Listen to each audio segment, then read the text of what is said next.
Today we got something a little different. We're actually doing a tier list of the Manchester United squad. Who needs to go, who needs to leave, who needs to be on loan, and who is a must keep. Today we have our 4 tiers right here. Obviously, like I mentioned, must keep, a player that needs to stay, a player that has no intentions of leaving, and a player that is ultimately deserving of a starting spot. Good depth. Players that are good for rotation, players that are good to, stick around, to be off the bench, and make an impact as long as they can. Loan. Certain players that just don't need to be at the club anymore. They're eating up the wages, or they're just not good enough to play for Manchester United. And on your bike. Simple and self-explanatory. We're going to start off with Altay Bayindir here. And obviously, he's going to be good depth. He's a substitute goalkeeper. He's not really the best, but he's not really the worst either. I'm good to have him as depth. He's more than good enough. Diogo Dalot. I'm going to leave at good depth. While I do think he's on the shakier side and he's a little bit too inconsistent, his ability to play on both flanks does make him a bit more of a useful player. Next, we have Nosar Mazraoui. Obviously, this guy just joined from Bayern. He's been rather consistent, to say the least.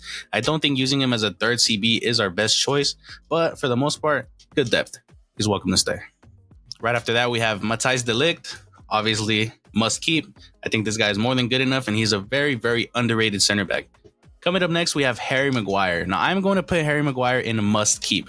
I think this guy is going to stay with Manchester United until he retires. Unfortunately, he did have a bad start to his career, but ultimately, he has regained the trust of the fans and the board, and they're backing him through and through. Up next, I'm going with the butcher, Lisandro Martinez, and I'm going to go must keep. While I do think his height is a bit of a liability at times in the Premier League, he has more than proven that his grit and his ability to get stuck in are more than capable to stick around for Manchester United. Next, we have Mason Mount. While this one's a bit of a tricky one, I am a bit of on the fritz with Mason Mount himself. I don't think he's that good. However, I don't think he's that good enough to even leave in the first place. I don't think anyone would give us a good offer, and I don't think anyone will take him on loan. So for the most part, I guess he can stay. Good depth. Up next, we have my king, my GOAT, the greatest attacking midfielder on the planet, Bruno Fernandes. Obviously, a must keep. This guy is Mac through and through, and there's no intentions of selling him ever. This guy is our GOAT. Up next is Rasmus Højlund. This is a player that I'm quite fond of. Unfortunately, his form has just been very lackluster since joining Manchester United. He did have a bit of consistency ending the season prior to last season, but ultimately has just been not good enough. And with the new addition of Sesko more than likely joining Manchester United, it's more than likely been confirmed this morning. It's looking like Rasmus Højlund might be one of the 2 strikers that are going to be on their way out. I'm going to put him in loan because I do think that he still has the potential to become a great player, and I think a loan spell would be perfect to get him in the right mindset. Up next is Matheus Cunha, obviously just signed, not going anywhere. He's obviously going to be a must keep. This guy's a great addition to the side. I'm more than happy and excited to see what he can do with Bruno Fernandes behind him. Next is Joshua Zirkzee. And I'm going to go good depth. While I don't think he's the best striker, I do think he's the better at the moment than Rasmus Højlund. So I do think if anyone is going to stay, it's going to be Zirkzee, and Højlund's going to be the one out the door. Up next is Tyrell Malacia. He was just on loan to finish the rest of the season because he wasn't playing. Got back from injury, just hasn't been the same guy. And quite frankly, he's been very non-existent in Manchester United's lineup. I think this is going to be our first on your bike. He just hasn't done anything to prove his worth here at the United, and I think our defensive depth is a little bit better than what he's capable of. Up next is Patrick Dorgu, and I'm also going to put him at must keep. I think this guy is more than capable to get it done in the Premier League, and I think with a bit more experience and a bit more hands-on learning with Ruben Amorim himself, this guy is going to be a great fullback for years to come. Up next is Lenny Yoro. I also have him at must keep. I think this guy is a generational center back and also another player who is going to stay at Manchester United for a long, long time. He is part of the rebuild, and he is more than likely going to stay a pivotal part of our starting 11. Up next, we're going to have Amad Diallo. I think this guy is sensational. While I do think he's rather wasted at right wing back, and the addition of Brian Mbeumo might butcher his ability a little bit, I do think that he is still more than capable to fight for his top position and still play more advancing football under Ruben Amorim. This guy is definitely a must keep, and he is a joy to watch. Keep your eyes on him this season. Oh man, this one hurts. Alejandro Garnacho. On your bike, lad. I think it's kind of serious now that he doesn't want to play for us anymore. He's obviously given interest to multiple Premier League clubs. He's let multiple Premier League clubs know that he is on the transfer market and available. He obviously doesn't want to play under Manchester United. He doesn't want to play under Ruben Amorim, and that's fine with us. While the potential is definitely there for Garnacho, unfortunately, I think his time with Manchester United is up. The guy just doesn't seem very hungry anymore, and I think his egoism is starting to play a lot into the fact that nobody wants to purchase him. So unfortunately, Alejandro Garnacho, on your bike, lad. Up next is Casemiro, and we're going to put him at good depth.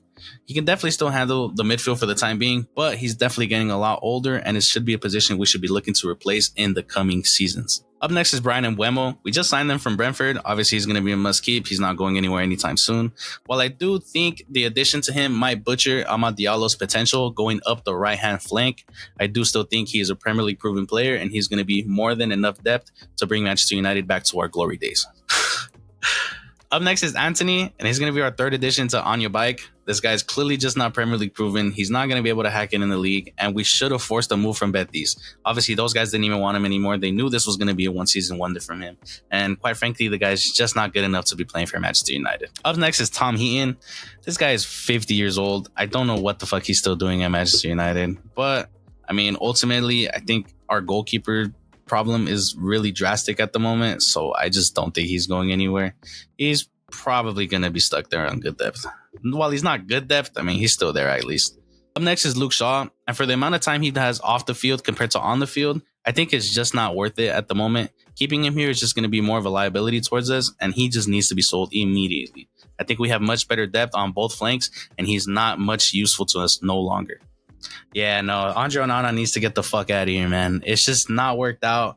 The guy's clearly not in the right headspace to play for Manchester United, and I think the pressure of playing at Old Trafford has just become too much for the guy. We've clearly seen what he can do at his best, but ultimately, I just don't think we're going to see that at Manchester United, and we should be looking for a new goalkeeper immediately. Up next, we have Midwell Ugarte. I mean, the guy's good depth for the most part, but ultimately he's just not a player who should be regularly starting or playing that amount of football under Ruben Amorim. I think we should be looking up to increase our depth in the midfield, but for the time being, he can stay. Aiden Heaven. I guess we can leave him at good depth. I'm really on the fritz with him for the most part. I don't think he's as good as other people say he is. I don't think he's the best on-the-ball player, and the fact that we play with 3 center backs means he needs to improve on that a lot. Hopefully he can do it under Amorim. Diego Leon, obviously just signed to us. He's going to be a must-keep. I think this guy's a great player for years to come. Chido Obi Martin, 16 years old. I think just turned 17. Obviously doesn't have a foot in wrong yet, but he doesn't have a foot in right. He's still very young, and he has tons of time to learn. I think we have more than enough forward depth, but alone will do him good. Tyler Fredrickson, another youth player. I just don't see him starting or playing that much amount of football under Amorim, considering we're very limited on the competitions we're playing this season. So I think a loan spell will also do him some good. Kobe Starboy Mainu. This is my guy. He's not going anywhere. I was devastated when he was linked with Chelsea. I was devastated when we were even thinking about taking a transfer fee for Kobe Mainu. This guy is generational, and on his day, we have a very, very talented forward on our hands. Hopefully he can keep the composure and have a consistent season. Harry Amas is another youth player. While I do think a loan spell will do him some good, I do think we should still keep some players just to have the depth on our side so he can go in good depth. I do think he's a good rotation player, and he can definitely play those Carabao Cup games. Now, Toby Collier is actually one of those youth players that I do rate very highly. I think this guy gets the job done whenever he is given the opportunity, and I think he is more than ready to play under Ruben Amorim and fight for a starting position, wherever that may be, more than likely replacing Manuel Ugarte. I think this guy's a must-keep. He's a talented player, and stay on the lookout. Jadon Sancho. Need I say anymore? This guy's eating our wages. This guy is choosing not to play football. He is not good enough, not Premier League proven. This guy is a Bundesliga merchant, and he needs to get the fuck out immediately. I don't see him leaving, unfortunately. I see a loan spell probably happening more. I mean, let's face it. The guy's a lackluster footballer who's just eating our wages. Unfortunately, I don't even see him being sold because I do see him running out his contract and just getting paid as much as he can. Obviously get the bag, but a loan spell would probably be our best option for Jadon Sancho because there's no way in hell he's going to be playing football this season for Manchester United. And there we have it. That is my Manchester United tier list of who needs to go and who needs to stay. Obviously, these players can still be moved around a little bit. I do think that a couple players that are on my On Your Bike are definitely not going to get sold, but it is what it is. I do think there's still a lot of movement that needs to be done in the transfer market, and luckily for us, it's still not done yet. Sesko just got signed. That's a great addition, but there's still room for more. And let me know what you guys think. Go ahead and leave it down in the comments below. Who you guys will switch, who you guys would keep, who you guys would bin, etc., etc. And don't forget to like, comment, subscribe, follow our socials, links in the description, and catch you guys in the next one. Peace.